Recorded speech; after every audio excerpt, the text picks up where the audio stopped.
তো হ্যালো বন্ধুরা, ভিটমেট থেকে আপনারা যদি কোনো ভিডিও ডাউনলোড করেন তাহলে এইরকম যদি আপনাদের সাথেও হয় তাহলে আমার ভিডিওটাকে পুরো শেষ পর্যন্ত দেখতে থাকুন। এবার আমরা ক্লিক করব ভিটমেটে। তো ভিটমেটে ক্লিক করার পর এই যে নিচে মি দেখা যাচ্ছে, এইটাতে ক্লিক করব।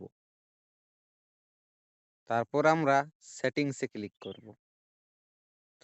সেটিংসে ক্লিক করার পর আমরা ক্লিক করব ডাউনলোড বটনে।